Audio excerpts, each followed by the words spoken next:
the Bednar trade, the big one. Rafael Flores, the main return coming back.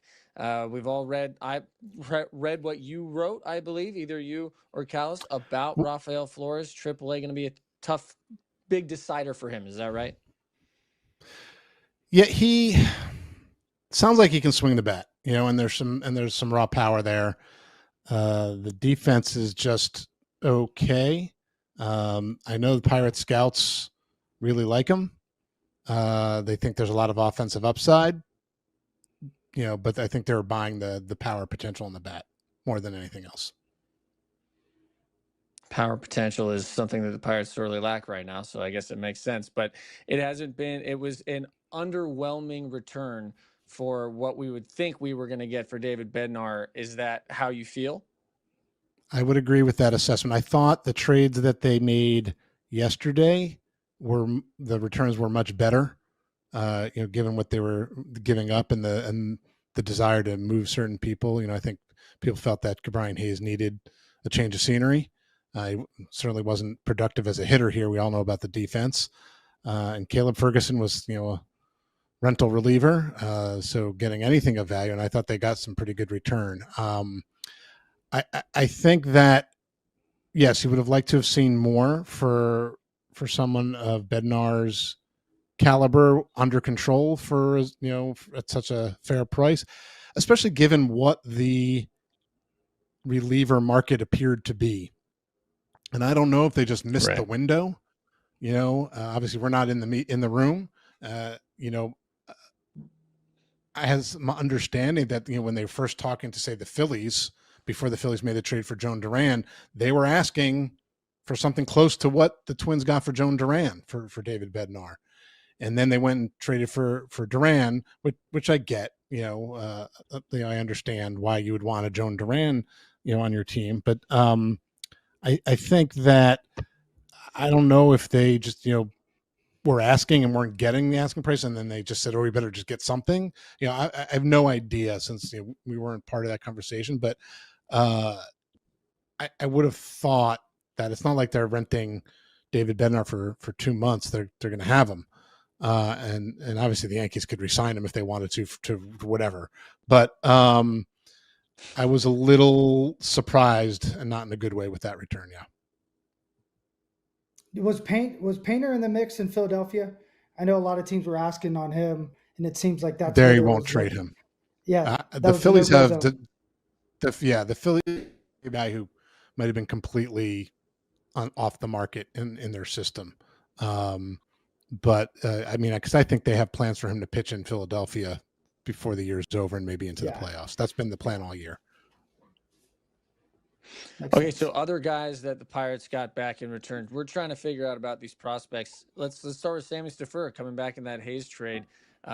More of a speed guy at shortstop, 20 years old. He's in low A. 9th ranked prospect with Cincinnati. He comes over. He's now the 7th ranked Pittsburgh prospect. How do you feel about him? What interests you about Sammy Stafura? I like him. And if you guys get a chance to meet him, I haven't met him yet, but if everything I heard, he's a high energy player. He loves to play. He's a no doubt about it shortstop. So he can stick at the position. It's at least plus speed, might be more, especially as he continues to get a little stronger. He uses it on both sides of the ball very, very well. And there's some offensive upside. I think when you've got somebody that young, you don't know exactly what's going to come when. Power is often the last thing to come. I don't think he's ever going to be like a huge power guy, but he's not tiny. So I think he's going to grow into some more extra base authority, and he's just kind of figuring it out now. The surface numbers sort of seem, they're okay, but if you look under the hood a little bit more, it's pretty good. I think there are a lot of good things there. He can hit the ball hard. And he's got a good approach at the plate. So I think there are a lot of things to work with offensively for a guy who's going to play shortstop. So I would say he's got a really high floor because of the defense and the speed, and the ceiling will be determined by how much the bat comes around. And it's in there. Let's go with some of the. Yeah, that's the thing is when it comes to trades, it's always hard. I mean, obviously the shock factor, immediate return is always, we're all going to react immediately because that's how we are as humans. But we don't really know how much value you get out of these trades until we see these players come up to the major leagues and whether or not they perform. It's the same thing with signing guys in the draft. You said you liked the Caleb Ferguson return. Jeter Martinez, not great numbers this year in the minor leagues, but you say you like that return, only 19 years old, a starter in low A. What do you like about him? It's an upside play, right? You're rolling the dice. It's a little bit of a lottery ticket. But he's the numbers don't look great, but he's coming back from Tommy John surgery.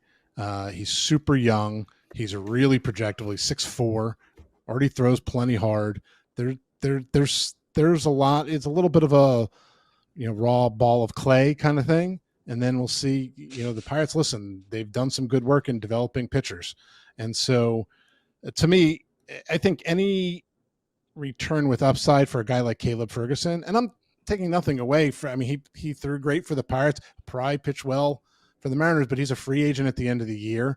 I think when you bring a Caleb Ferguson into your organization, into this organization, it's with the mind that, like, if things go well, we'll probably flip him at the trade deadline and try to get something in return. And we'll see. Jeter Martinez may end up in the bullpen too. We don't know whether the command will come, but there are ingredients there and an arsenal there. There's a lot to like with a ton of upside. So, I think to get someone like that, who, next year I'll put surgery further in his rearview mirror, he could take a big step forward next year, and everyone's going to be looking back at this trade and think, wow, we got a really nice arm out of this. I want to talk about Evan Sisk. He's a guy who I just now heard about him from the Bailey Falter trade. You go look at the stats. Seems like a lefty who gets a lot of strikeouts. How does he get strikeouts? What type of pitcher is he? Your guess is as good as mine, Steven. I found out about that trade 5 seconds before I came in. He's a bullpen guy. I honestly don't. I remember he's bounced around. I remember seeing him in the fall league few years ago, but he's 28 years old. So I don't Right. really. If you told me that he was a Rule 5 pick once, maybe, is that right? But I may be making that up. So I won't even ask about Moss. Interesting day. Yeah. Well, no, Moss actually. So somebody told me about Moss. He's interesting. He's got 70 RBI. Let me see if that's impressive. Let me see if I can find the notes. It's the you should see the Slack channel on the MLB pipeline.